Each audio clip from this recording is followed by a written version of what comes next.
question du masculin. J'ai l'impression que la vision de l'homme que j'ai pu avoir est une vision complètement conditionnée, où l'homme doit être fort, ne doit pas pleurer, ne doit pas... Et c'est quelque chose qui me dérange de plus en plus. Et c'est quoi en fait le masculin? Est-ce que c'est encore un imaginaire ou c'est... C'est une peur. C'est une peur. Se chercher dans une identité sexuelle ou culturelle ou autre, c'est une forme de peur. Quand quelqu'un a peur, il a besoin d'être français, d'être juif, d'être un homme, d'être une femme, d'être jeune, d'être vieux, d'être croate, de faire partie d'une ville, d'être marseillais, d'être provençal. Tout ça, c'est une forme de peur. Ça peut avoir une valeur au niveau juridique, pourquoi pas. Mais au niveau psychologique, vous mangez de la soupe, vous n'êtes pas un homme, vous n'êtes pas une femme, vous n'êtes pas un chien, vous êtes un mangeur de soupe. Je sais pas, à chaque fois que j'avale ma soupe, je me dis je suis un homme, je suis un homme, je suis un homme. C'est une... L'identification est quelque chose qui est sans problème quand c'est fonctionnel. Mais quand vos parents sont dans la pièce, vous êtes un enfant. Quand vos parents sont morts ou quand ils sortent de la pièce, vous n'êtes plus un enfant. Vous avez besoin de vous prendre pour un enfant. Il y a des gens qui se prennent pour un enfant toute leur vie. Mais pourquoi faire? Si vous avez une femme, quand elle rentre dans la pièce, vous êtes son mari. Quand elle sort, le mari disparaît. Il n'y a pas besoin de maintenir une identification. Elle est complètement... L'identification psychologique, c'est un étranglement. Ensuite, vous avez des qualifications civiles, juridiques. Ça, c'est que sur votre carte d'identité, il y a marqué homme, femme, homosexuel, crocodile. Je dirais c'est le problème de l'État qui émet ces références. Et voilà, moi, je n'ai pas de... Je mets quand même à égal ce que dit l'État. Mais je ne me prends pas pour un homme, ni pour une femme, ni pour un crocodile. Ensuite, j'aime regarder mes papiers d'identité, il y a marqué quelque chose dessus. C'est le problème de celui qui l'a marqué. Donc ça, il n'y a aucun problème là-dessus. On peut marquer n'importe quoi, mais je suis d'accord. Si il y a marqué femme, je suis d'accord. Si il y a marqué homosexuel, je suis d'accord. Si il y a marqué ce qu'on veut, c'est pourquoi faire. Ça fait plaisir à celui qui le marque. Mais je n'ai pas besoin de m'approprier une identité. L'identité ça apparaît dans l'instant, disparaît dans l'instant. S'il y a le feu, on devient un pompier. Quand le feu est éteint, on devient un maçon. Il faut aussi reconstruire la maison. Mais on ne se prend pas pour un maçon ni pour un pompier. Donc, se penser être un homme me paraît complètement... c'est une forme d'imaginaire. Ou se penser être une femme, ou se penser être homosexuel, ou se penser... Pourquoi se limiter?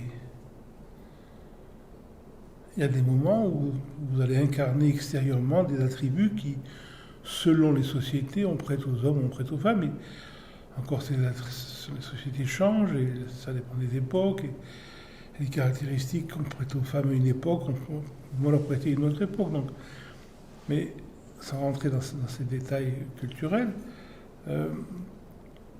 j'ai pas besoin de m'approprier ces éléments-là. Donc de l'extérieur, qu'on me dise, voilà, c'est quelqu'un de courageux ou de lâche, celui qui me trouve courageux, c'est qu'il est plus lâche que moi. Mais celui qui me trouve lâche, c'est qu'il est plus courageux que moi. Donc moi, ça m'est quand même égal qu'on me dise, vous êtes courageux, vous êtes lâche. Je sais très bien que pour quelqu'un de plus courageux que moi, j'ai été lâche dans une situation, mais que pour quelqu'un de plus lâche que moi, j'ai été courageux.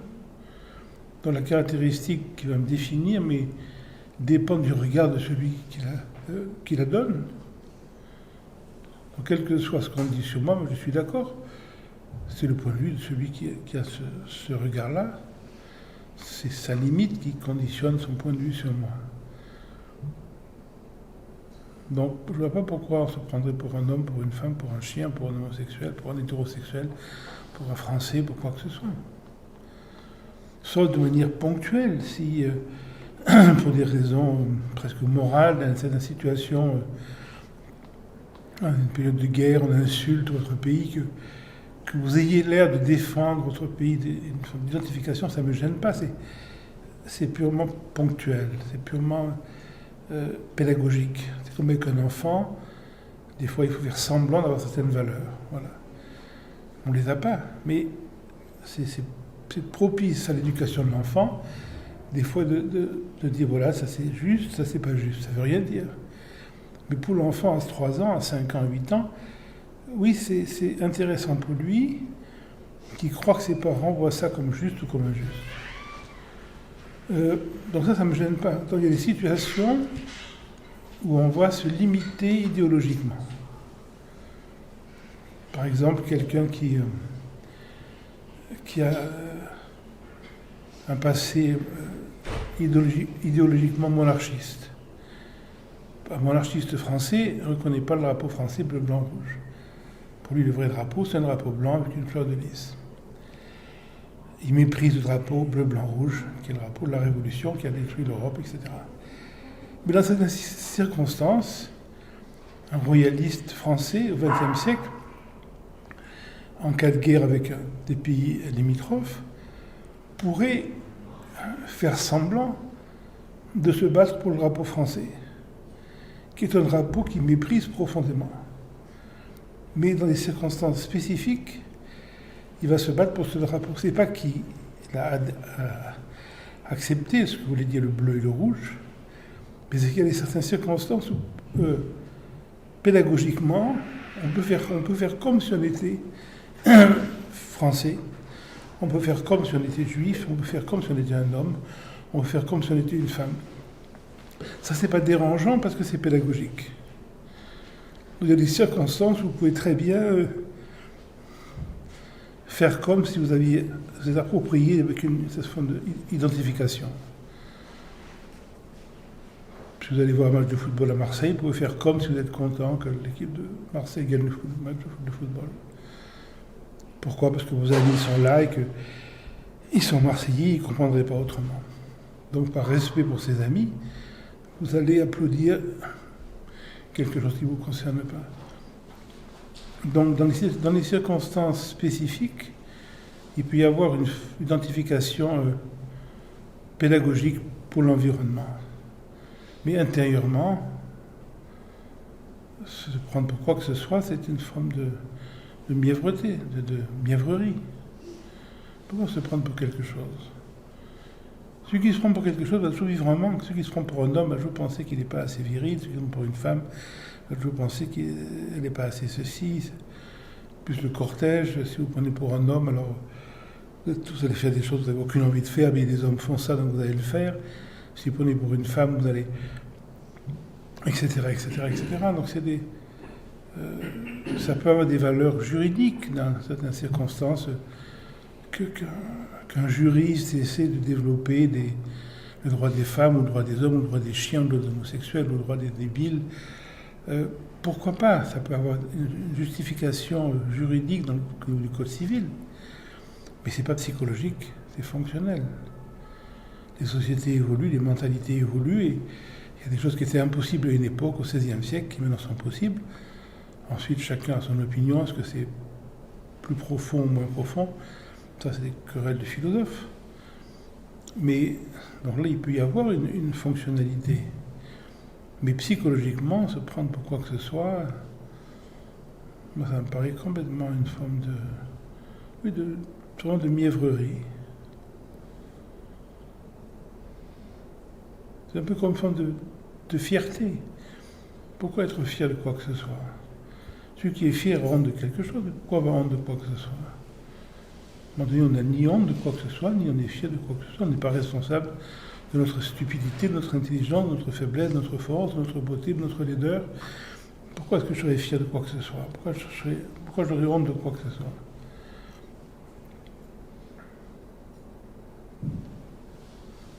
C'est celui qui est malheureux, finalement, qui ne se sent rien, qui a besoin de s'approprier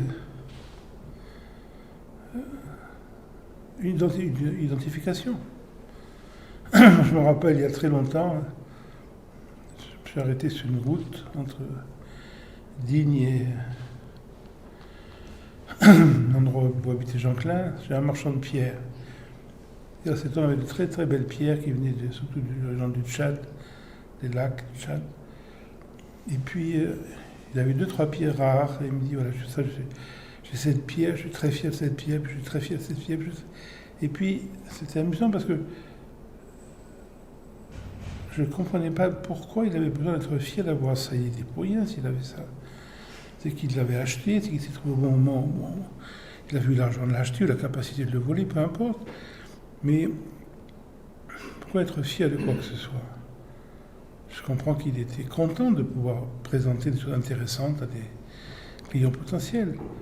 Mais moi, la notion de fierté ou de honte me paraissent complètement... c'est des choses, c'est pour les psychologues, c'est pour les gens malheureux. Donc être un homme, pour moi, c'est une forme de pathologie. C'est aussi immature que de se prendre pour une femme, ou se prendre pour un homosexuel, ou se prendre pour un hétérosexuel, c'est la même chose. Pourquoi se prendre? Ce que vous êtes est impensable. Ensuite, ça s'exprime de telle ou telle manière, phénoménalement, voilà. Des fois avec force, des fois avec tendresse, des fois avec intelligence, des fois avec stupidité. Voilà.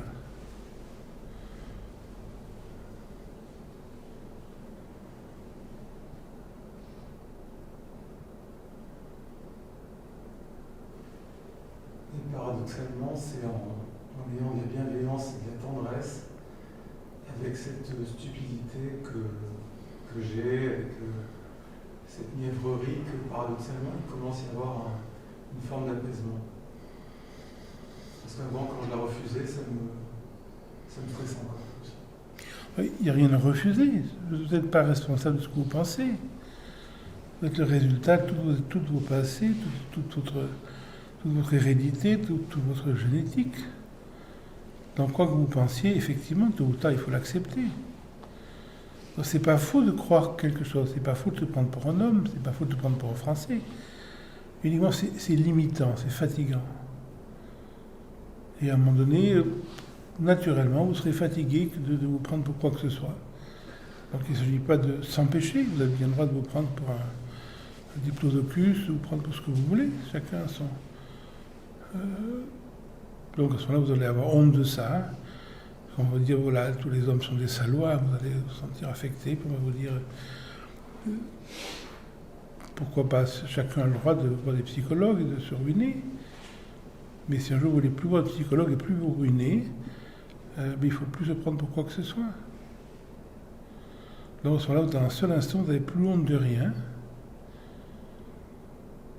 et vous n'êtes plus fier de rien, vous assumez ce que vous êtes, parce que vous ne l'êtes pas.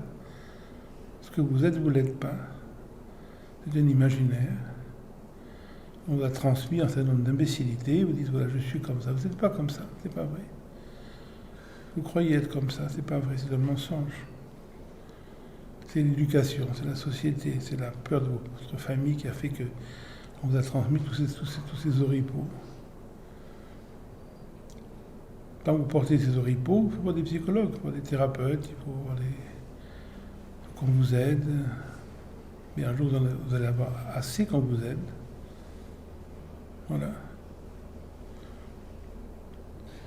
Et quand on vit une contradiction par rapport à quelque chose qui nous empêche d'avancer dans l'existence, on veut quelque chose, mais on n'arrive pas à accéder à cette chose-là. Parce qu'on veut cette chose-là parce qu'on est malheureux de ne pas l'avoir, mais quand on l'a, on vit une vraie contradiction. Moi, c'est ce qui m'arrive, par exemple. Je sais que c'est hors sujet, parce que je suis en train de dire. Là, on rentre dans le domaine de la psychologie, ce qui n'est pas notre domaine ici. Oui. Nous, ici, on ne veut rien. Donc, on est toujours content. Toujours content.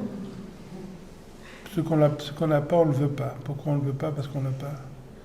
On vit fonctionnellement. Si vous voulez quelque chose que vous n'avez pas, ben, c'est normal qu'il y ait une problématique. Mais à ce moment-là, il faut développer en vous les imaginaires de capacités, de résultats. Il faut faire de la boxe, il faut devenir plus riche, il faut... faire ce qu'il faut pour acquérir ce que vous voulez avoir. Le monde n'est que rempli de technicité dans ce sens-là. Nous, ici, on n'a aucune technicité à vous donner, puisque nous, on est content de rien avoir. Et au moins on a, en plus, on est content. Donc, on ne peut pas... Le but, c'est de se dépouiller. Non, c'est la vie, c'est de voir que tout ce que vous êtes approprié vous étouffe. Vous voulez être approprié pour que ça vous libère. Et puis, et un jour, certaines personnes se rendent compte que tout ce qu'on a cru comme étant quelque chose qui allait m'amener ce que je cherchais, en vérité, c'est ce qui m'étouffe. Voilà. Vous avez cru qu'avoir une voiture, vous seriez plus heureux, puis 2 voitures, puis 8 voitures, puis 30 voitures. Et un jour, vous allez vous rendre compte que tout votre parking est quelque chose qui finalement ne vous a pas amené ce que vous cherchiez. Alors vous allez chercher ailleurs, vous avez acheté une femme, 2 femmes, 5 femmes, et puis vous les hommes, selon vous, ou des chiens, chacun son, ou des châteaux, ou la célébrité, ou la virilité, ou la beauté, ou la jeunesse, peu importe.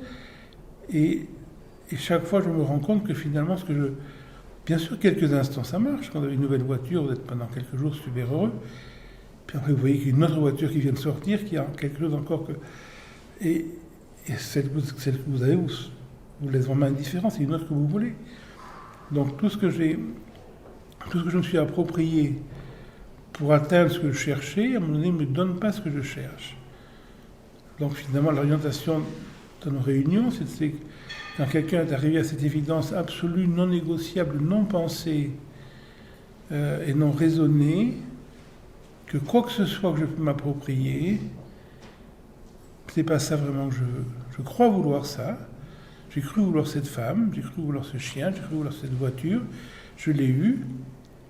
Et puis 3 mois après, finalement, je me l'impression que je n'ai toujours rien. Alors c'est autre chose que je veux.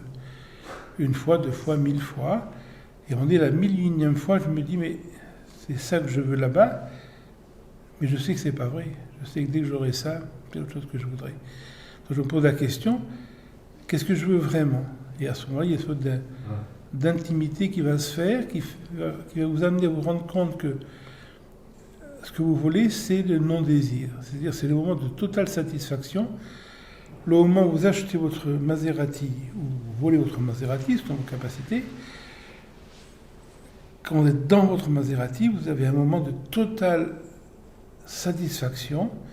À ce moment-là, quand on est très intime, la Maserati n'est pas présente. Il n'y a que la satisfaction. Et puis quand ça va être une femme, ou un homme, ou un chien, peu importe, dans ce moment d'extase tactile, quand vous avez vraiment un orgasme, vous allez vous rendre compte que l'objet soi-disant qui vous a amené n'est pas présent, il n'y a que l'orgasme.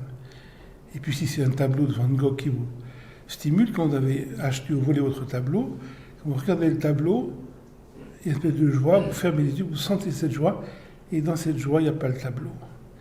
Donc vous allez voir que dans le vrai moment d'extase, l'objet qui soi-disant cause l'extase n'est pas là.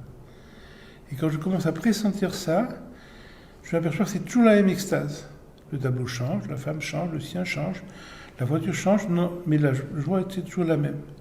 Donc c'est toujours la même joie que je veux, à travers des tas d'objets. À ce moment-là, on va se poser la question, est-ce qu'il est possible de découvrir cette joie sans l'objet? Et finalement, c'est là où c'est la différence dans les techniques dont vous parlez au début, les techniques de développer sa capacité pour atteindre les choses. Là, je pense que je veux cette chose, c'est ça que je veux. Et la démarche spirituelle, qui est une technique où justement je me rends compte de ce que je veux, c'est pas ce que je crois vouloir. Ce que je veux, c'est la joie dont je sais qu'elle n'est pas dans la chose, parce que chaque fois c'est la même joie, la chose est différente. La joie, elle est ici. Voilà. J'ai ma Maserati rouge en bas, elle est garée, je suis ici, je suis si heureux. Mais où est-ce que est cette joie? Elle est ici. La Maserati, peut-être ça fait 3 minutes qu'on me l'a volée déjà.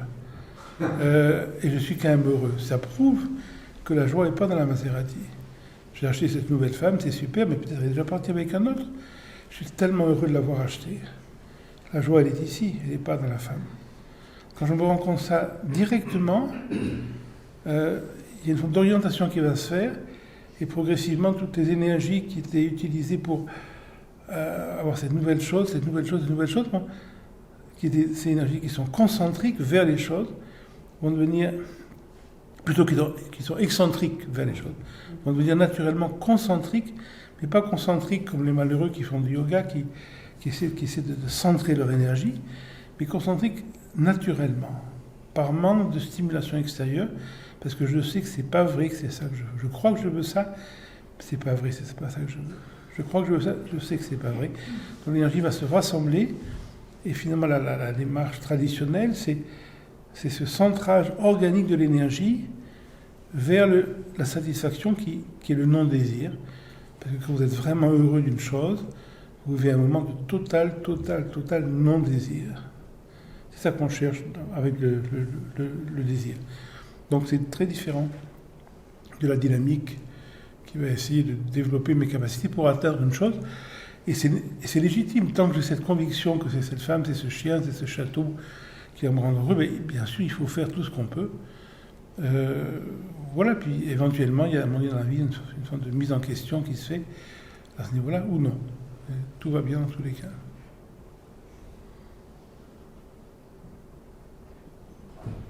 J'avais une question. Est-ce que vous pensez que l'espèce humaine va vers de plus en plus de joie, de paix et de sérénité?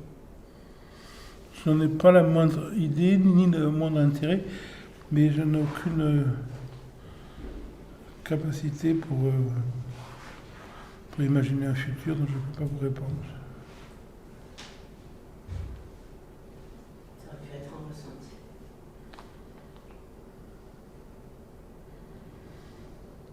Ça semble mal parti, on va dire.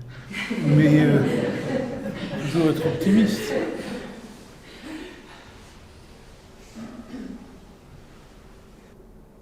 J'ai une question par rapport à la discipline. D'après vous, c'est quoi la discipline dans la pratique? C'est une forme de mièvrerie. La discipline, c'est pour celui qui n'est pas amoureux. Quand on n'est pas amoureux, on ne fait pas semblant. Si vous êtes amoureux de quelqu'un qui habite à 2 heures de chez vous, c'est pas une discipline d'aller le voir. Si le soir c'est fatigant d'aller le voir, ben c'est bon si vous n'êtes pas amoureux. Celui qui a une discipline pour pratiquer le violon ou le yoga, c'est qu'il n'est pas fait pour ça, il faut faire autre chose. Et puis quand vous tombez amoureux de quelque chose, il n'y a plus de discipline, donc le matin ou le soir, vous pratiquez par le cœur. Un art, c'est un rituel. Un rituel, c'est quoi? C'est un acte d'amour, un acte de célébration. Si c'est fatigant de faire l'amour, il faut faire autre chose.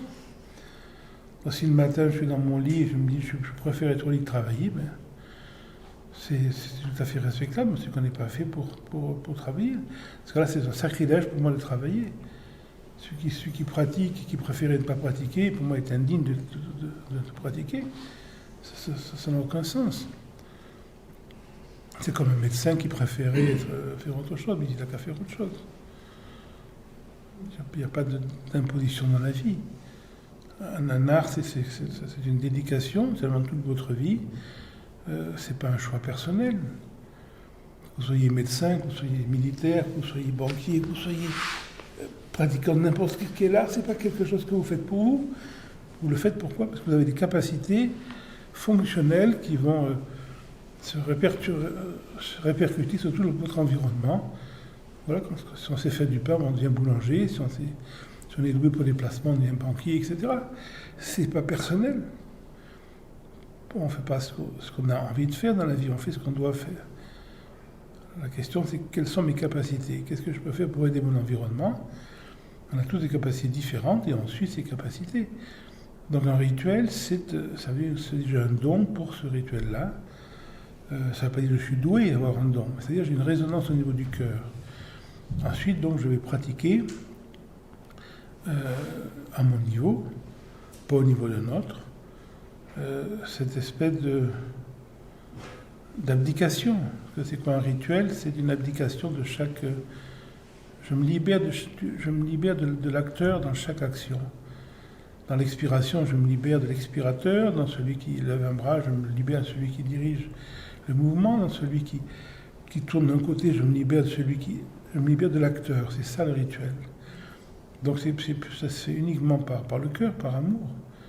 Donc si j'ai besoin de discipline pour jouer du violon, mais mieux faire autre chose. Alors peut-être qu'il y a des moments dans la vie, quand on est très jeune, où on ne va pas demander à un enfant de 5 ans s'il préfère voir un film pornographique ou s'il préfère jouer du violon.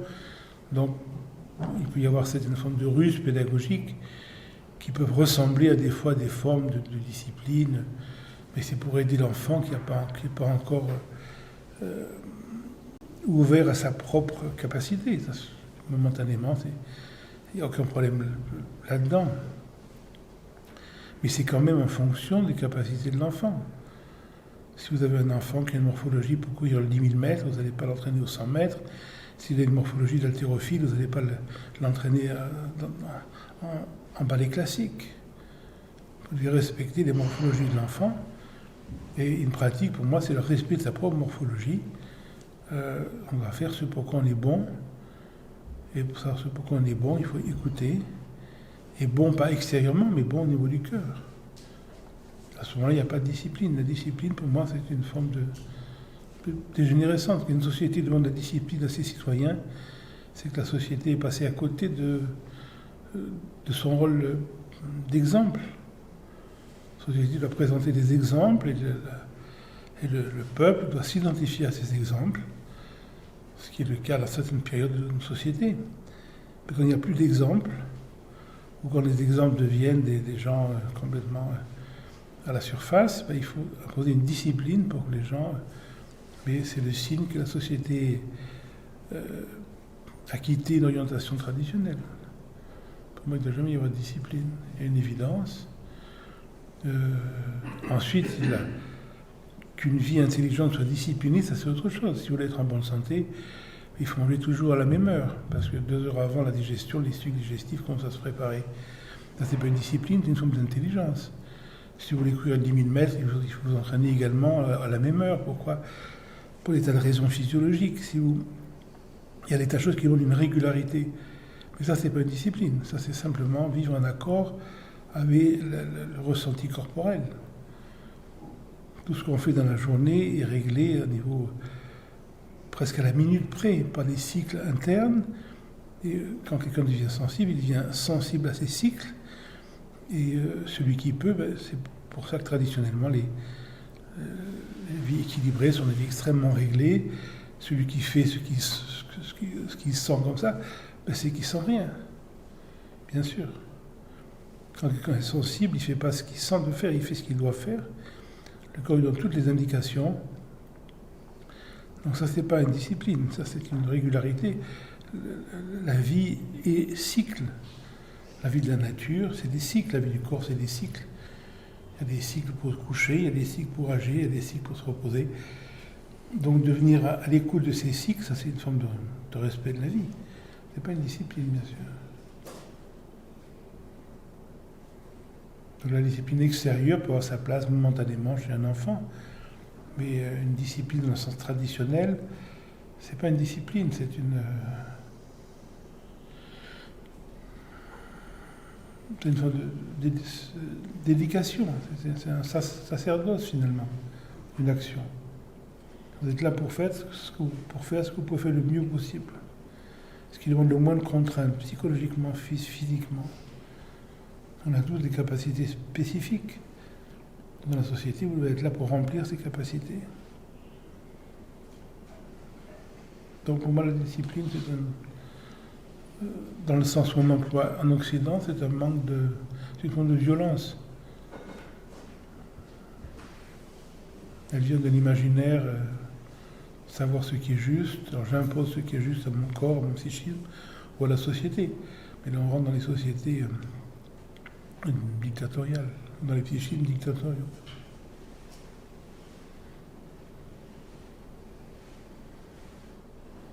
J'ai une question. Laisser faire et faire. On est toujours dans la fabrication et c'est comme un automatisme. C'est inconscient. Il y a beaucoup de choses qui se passent en nous qui sont inconscients. Et quand vous parlez de laisser faire, est-ce une pratique? Est-ce une écoute? Il faut se rendre compte qu'on emploie des mots, mais les mots malheureusement ne veulent rien dire. Donc faire et laisser faire, vous avez raison, ça ne veut rien dire. Pourquoi? Parce qu'il n'y a personne pour faire ou personne pour laisser faire.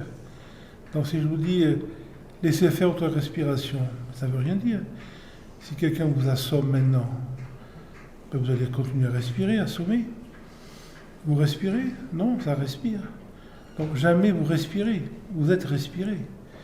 La circulation du sang circule dans votre corps, c'est pas vous qui circulez. Non, ça circule. Si vous ouvrez le bras, ça va cicatriser, c'est pas vous qui cicatrisez, c'est le bras qui cicatrise. Donc on n'a pas besoin de l'image de soi-même. Donc les notions de non-agir et d'agir, qui sont plus chinoises d'ailleurs qu'indiennes, c'est des notions qui ont une valeur pédagogique pour l'éducation des enfants, mais ça ne veut rien dire. Le houé, le non-agir, c'est la forme de l'univers. L'univers est basé sur le non-agir. Mais une fois qu'on a dit ça, ça ne sert à rien. C'est une vision purement conceptuelle, qui a sa beauté dans la philosophie chinoise ou japonaise. En Inde, on va le dire autrement, mais c'est la même chose. Parce qu'il n'y a personne pour agir. Quand il neige, qui c'est qui neige? Pourtant on dit il neige. Mais vous ne dites pas qu'il neige. Non, ça neige. Voilà, il neige. Il pleut. Il n'y a personne qui pleut. Et c'est l'appropriation qui a créé cet imaginaire qu'il pourrait y avoir une action ou une non-action.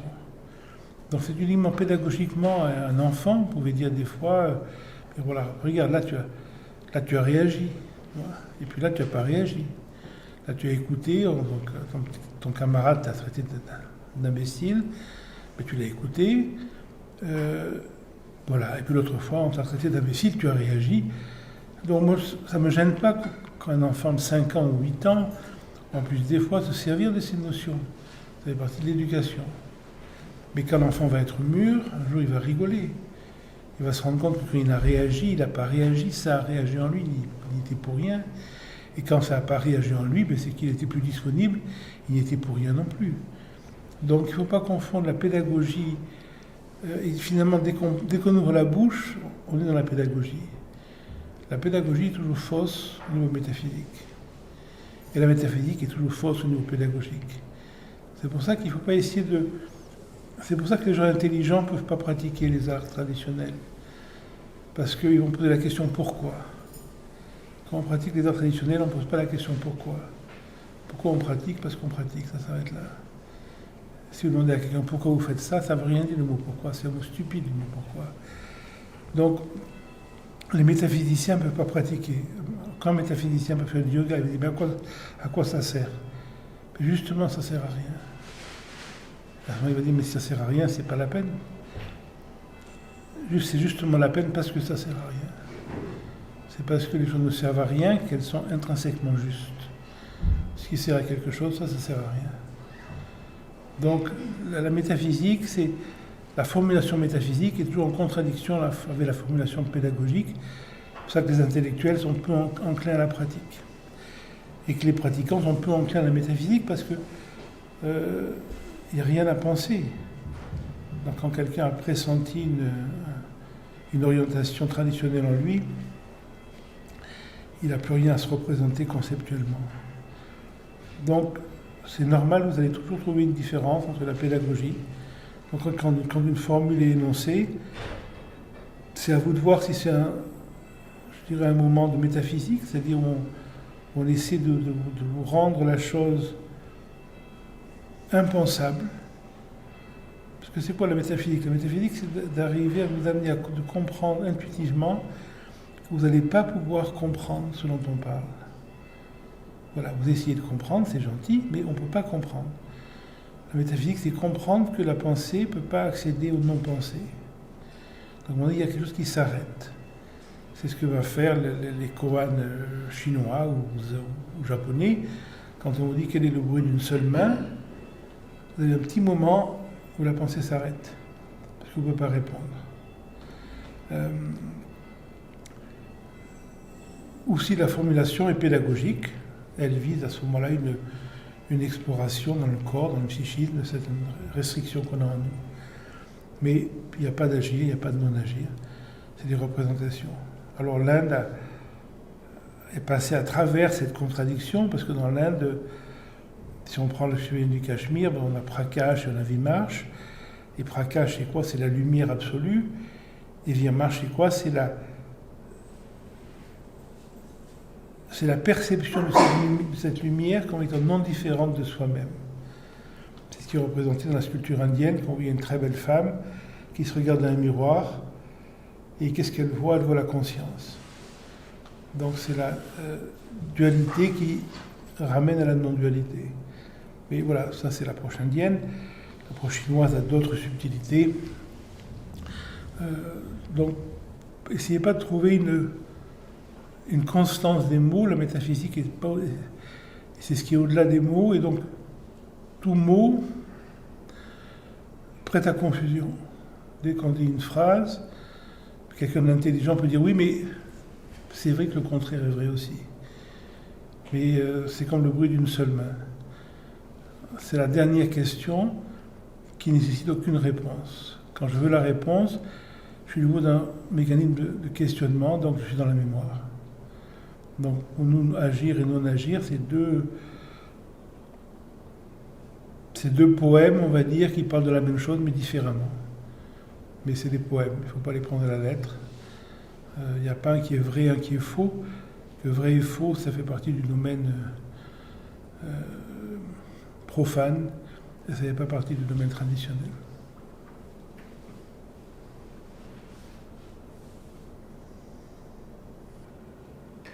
Et au final, c'est pas la situation extérieure qui fait mal, c'est le refus de ressentir cette agitation dont je parlais auparavant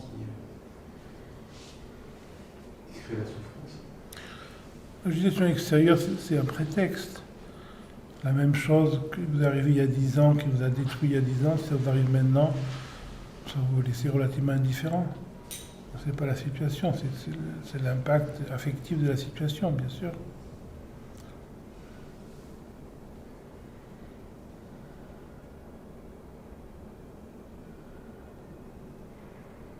Donc l'autre n'a pas le pouvoir de nous faire du mal.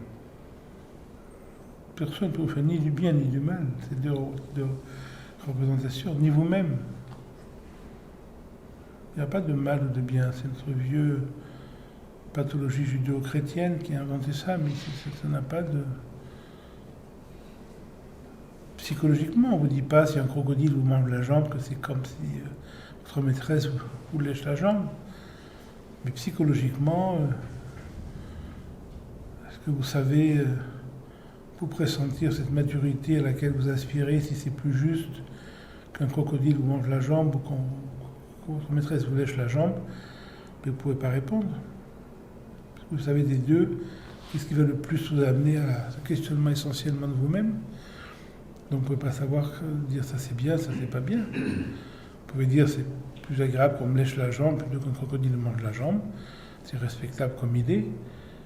Mais vous ne pouvez pas dire je sais que si ma maîtresse me lèche la jambe, ça va m'amener plus rapidement à la clarté que si un crocodile me mange la jambe. Peut-être si un crocodile vous mange la jambe, en vous promenant dans les bois avec une jambe en plastique, un jour vous aurez une révélation essentielle, etc. Donc on ne peut pas savoir.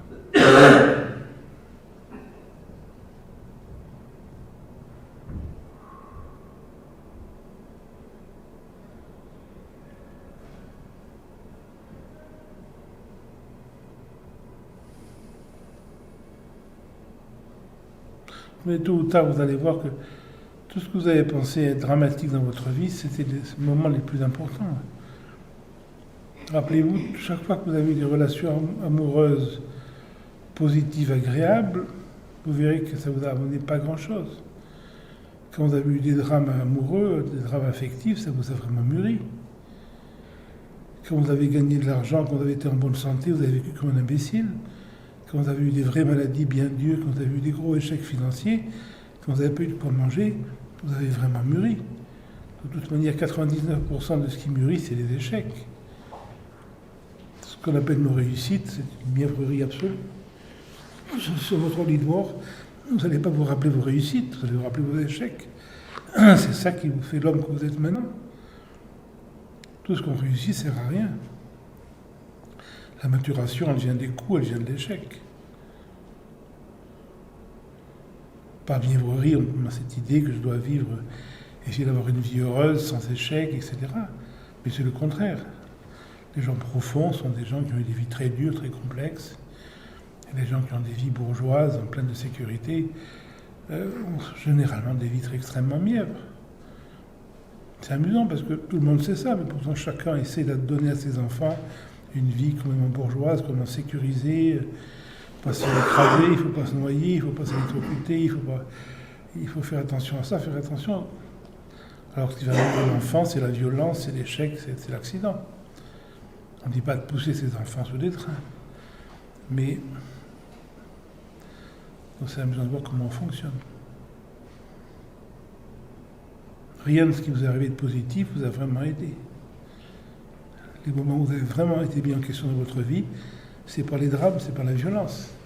C'est pas par l'affection, c'est pas par la gentillesse. Ça, c'est au cinéma.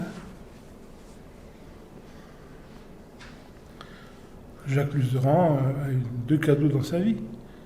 À 8 ans, quand il est devenu aveugle, et 2 ans à Buchenwald. Ce n'est pas des moments très tendres. Donc la tranquillité et le bien-être sont complètement différents. Ça n'a rien à voir. Le bien-être, c'est une forme de fuite dans la satiété des objets. La tranquillité, c'est une intensité dans l'absence de soi-même. Non, il n'y a pas de lien.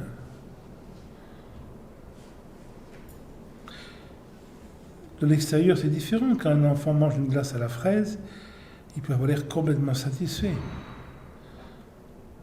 Il peut avoir un visage qui ressemble à une tête de Bouddha Khmer. Mais c'est à l'extérieur. À l'instant d'après, si on enlève sa glace, il va être éclaté en pleurs.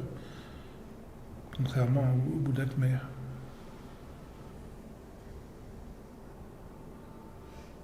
Mais au final, c'est une voie qui est très passive. Quand on laisse faire l'émotion émerger, l'agitation émerger. Oui, après, c'est vous le qualifiez en fonction de votre propre regard. Pour le qualifier comme ça, moi je vois plutôt au contraire. Moi je pense que c'est une voie qui est extrêmement active. La passivité, c'est de suivre ses émotions. La passivité, c'est d'être heureux quand on vous aime, malheureux quand on vous aime plus. La passivité, c'est d'être heureux quand vous avez une glace et malheureux quand on vous la lève. Alors que suivre l'intensité de l'émotion, indépendamment des situations objectives, ça me paraît extrêmement intense, extrêmement actif, mais je ne vois même pas pourquoi on fait le formulerait. Après, c'est le poète qui va, selon son inspiration, le voir d'une manière ou d'une autre. Alors que ça, quand vous lisez Rumi, quand vous lisez même Abhinavagupta, ou quand vous lisez la poésie indienne, vous avez des moments où le mystique se rapproche de Dieu, il y a une espèce d'extraordinaire positivité, puis des moments où il se sent éloigné, il se sent loin, donc il quémande, etc. Bismillah Khan disait pareil, il disait des fois, avec une note de son shena, il se rapprochait de Dieu, alors il commençait à pleurer, il rentrait en extase, et puis des moments, il se sentait très très loin de Dieu, et il pleurait de son éloignement. Donc ça, la mystique permet justement, dans cette même expérience, d'avoir une extraordinaire proximité et un extraordinaire éloignement, les deux étant la face de la même identité, mais qui peut, pour des raisons poétiques, s'exprimer et être vécu comme le total éloignement ou la totale proximité, mais les deux c'est la même chose. C'est nous qui c'est vécu à l'opposé, mais c'est un peu comme un enfant qui tient la main de sa maman. Il est vraiment content, il avait sa maman, puis il va à la foire, et puis il regarde les lumières, etc. Puis quelques instants, il oublie sa maman, puis à un moment donné, il retrouve la main de sa maman, mais quand il a oublié sa maman, il n'était pas loin de sa maman. Quand il l'a retrouvé, il n'est pas plus près. L'enfant est toujours près de sa maman. Et ce que nous sommes essentiellement est toujours un avec l'essentiel. C'est pas parce qu'on l'oublie qu'on s'est éloigné. On a l'impression qu'on s'est éloigné et on a l'impression qu'on retrouve l'essentialité. Mais c'est une impression. Donc c'est pour ça que la proximité et l'éloignement sont les deux phases de la même expérience. Qui tant qu'elle se présente de manière objective, au niveau du temps et de l'espace, connaît la proximité et l'éloignement. Et quand cette expérience quitte son objectivité, quand le temps et l'espace se dissolvent dans l'espace du cœur, à ce moment-là, l'éloignement et la proximité se meurent en un seul point de non-séparation. Mais il n'y a pas de différence. Donc la qualification est uniquement extérieure.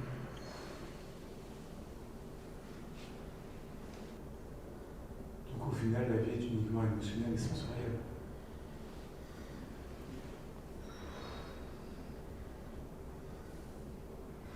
Le questionnement est uniquement émotionnel et sensoriel.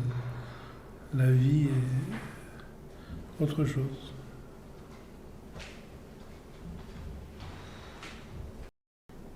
Je m'interroge concernant le choix de la maternité et de la paternité aujourd'hui, à deux points de vue. Premièrement, est-ce que ça ne paraîtrait pas égoïste de vouloir faire un enfant aujourd'hui dans le monde contemporain qu'on connaît actuellement? Et deuxièmement, lorsqu'on est dans une démarche spirituelle, est-ce que le fait d'avoir un enfant n'est pas quelque chose qui va nous bloquer, quelque chose qui va être empêchant? Et est-ce que lorsqu'on travaille sur les mémoires cellulaires, on ne va pas du coup recréer, perpétuer des cycles de vie?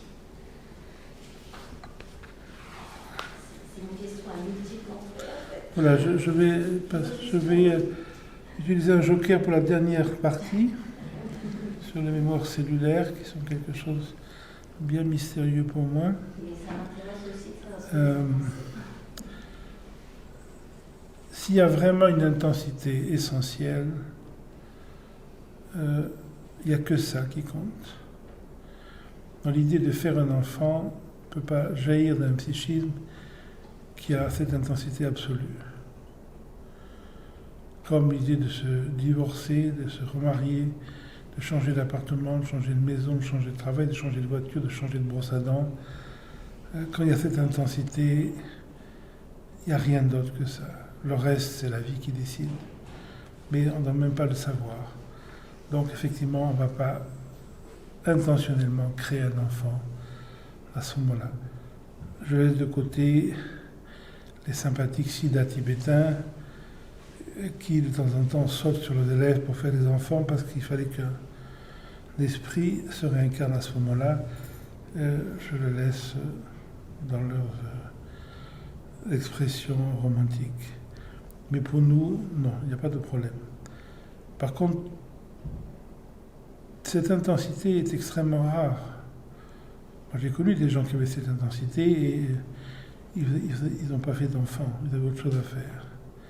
Quand on fait un enfant, ça veut dire que pendant très nombreuses années, votre pratique se réduit. Le matin, il s'occupe des enfants, après il faut nourrir les enfants, etc. Les enfants étant de plus en plus retardés mentalement, il faut s'occuper d'eux de plus en plus tardivement dans la vie, etc. Donc vous avez autre chose à faire que consacrer à une discipline spirituelle ou traditionnelle. Mais pour beaucoup de gens, l'intensité de la recherche est une intensité, je dirais, modérée. Et cette intensité n'en est pas moins une forme de qualité. C'est déjà énorme de pressentir qu'il y a autre chose que la vie phénoménale. C'est déjà énorme de pressentir qu'il y a autre chose que l'idée d'être un acteur. C'est déjà énorme de pressentir qu'il y a une autre possibilité de vivre que de se prendre pour un homme ou pour une femme. À ce moment-là, je dirais, une des premières choses qui va vous quitter, c'est la notion de choix.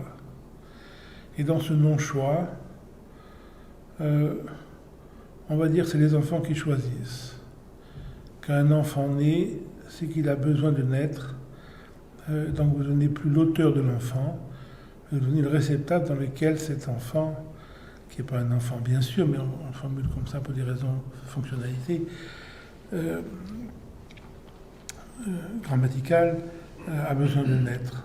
Donc, vous n'êtes plus l'auteur de l'enfant, mais vous êtes l'espace dans lequel quelque chose va s'accomplir à travers vous, etc. Donc, si vous prenez comme ça, il n'y a rien qui va vous empêcher. Par contre, bien sûr, votre carrière de yogi, votre carrière de maître d'armes, votre carrière de maître de thé, votre carrière de musicien va douloureusement s'en ressentir, mais c'est merveilleux de s'occuper d'un enfant, etc. Donc il n'y a rien qui manque. Dans la vie, on ne choisit pas. Mais celui qui a vraiment l'intensité nécessaire à la compréhension profonde, je ne fais pas d'enfant, je ne crée pas une entreprise, je ne vais pas déménager à l'autre bout du monde, je ne change pas de nom, mais se dédie totalement à cette espèce de résorption de tous les éléments phénoménaux. Donc il n'y a pas de choix. Donc, si vous posez la question, ça veut dire que soyez ouvert à la chose. Le fait même de vous poser la question veut dire que cette intensité est là chez vous, mais elle n'est pas là de manière exclusive. Et pour qu'une compréhension s'intègre, il faut qu'il y ait une dédication exclusive à la démarche. Rien d'autre ne compte. Ni vos enfants, ni votre partenaire, ni votre corps, ni la politique, rien d'autre. Donc il y a la moindre compétition, quelque chose ne peut pas s'accomplir. Et c'est respectable. Donc c'est pas une chose qu'on peut choisir. Donc n'ayez pas peur d'avoir des enfants. Rendez-vous compte, si vous en avez, c'est pas vous qui avez choisi, ça c'est comme en imaginaire, c'est eux qui ont choisi. Et ensuite, aidez-les du mieux possible. Évitez de leur transmettre toutes vos fadaises idéologiques. Évitez de les emmener à des manifestations. Quand vous allez manifester, c'est votre problème, c'est pas le leur. Évitez de leur transmettre toutes vos croyances alimentaires. Évitez de leur transmettre vos croyances politiques, vos croyances philosophiques, vos croyances spirituelles. Et ça, c'est déjà un gros travail. Et ça, c'est un bon travail qui participe d'une espèce de dépersonnalisation qui est nécessaire. En plus, les enfants vous amènent à cette évidence qui est importante pour la plupart des gens que c'est pas moi qui suis important.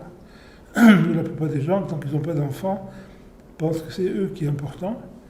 Dès que j'ai un enfant, l'enfant est plus important que moi. Et c'est une bonne chose, je dirais pédagogiquement vis-à-vis de soi-même. Donc vous allez vous sacrifier pour l'enfant, c'est super. Je n'ai pas besoin d'un enfant pour ça. Un soldat se sacrifie sur une bataille même s'il n'a pas d'enfant. Mais beaucoup de gens ne sont pas soldats, surtout de nos jours. Donc les enfants sont très bien pour vous amener à remettre de l'ordre dans votre structure des valeurs.